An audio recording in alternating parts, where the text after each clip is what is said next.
That's not good either. How good can an inexpensive cello really be? A company named Glarry sent me this one claiming that it was going to be really good stuff. And at less than $300, the price is right for the enterprising young student who wants to get going, which I imagine a lot of you guys are. So I'm cautiously optimistic. Now, the elephant in the room, of course, is that many of the components of a cello are normally more than that, like the strings, bridge, the bow, etc. But given that you can replace all those things over time, I think the key question is, how good is the cello itself? Well, let's unpack it and find out. All right, so it's not set up yet. That's what would be expected. Bizarre when I'm it used to feels wood. very It's like the laminate top thing, but at least it looks pretty. If you're used to working with it, I don't think it's too bad. When I opened the box, all that had was the case itself, and I do think it would probably be useful to have some sort of instructions for how to do this part, because this alone is a little complicated if you haven't done it before.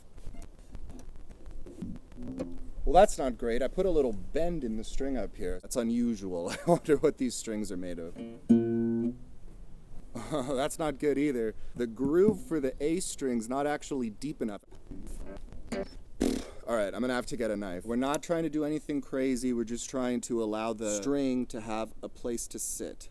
All right, so here's another situation, which is it's actually not working to tune it up all the way because the pegs kind of just shift into place just a bit. There's a very cheap product called peg dope, and that, if you take the pegs out and put it on where it's gonna turn, is gonna really help with things like that. All right, so here's the bow. This is what the rosin looks like. Usually you want a darker rosin for cello.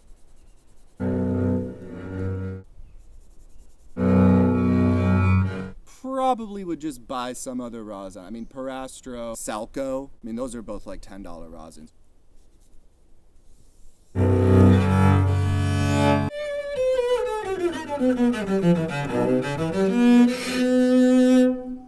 I certainly don't like that.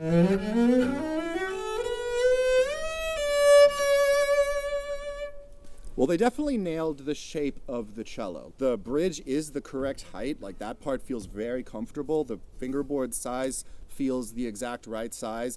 I mean, in a lot of ways, it is relatively easy for me to play this, but I also don't think that I've played anything on it that I would be proud to record and say that, you know, that's my cello playing.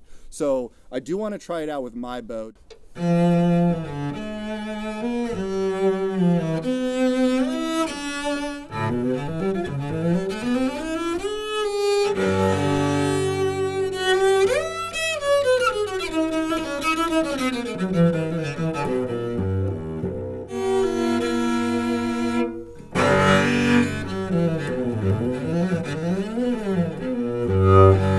After playing around on this just a little bit with my bow, let me just try the other bow to see whether maybe the cello itself got warmed up.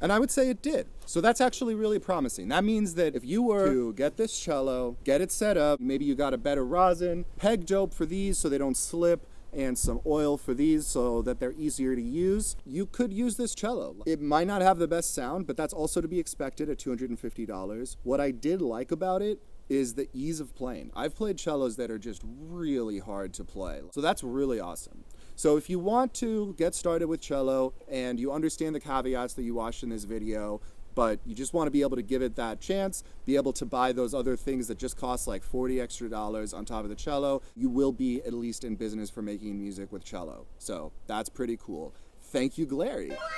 All right, so check out their video. Hope you guys enjoyed the playing, and see you in the next video.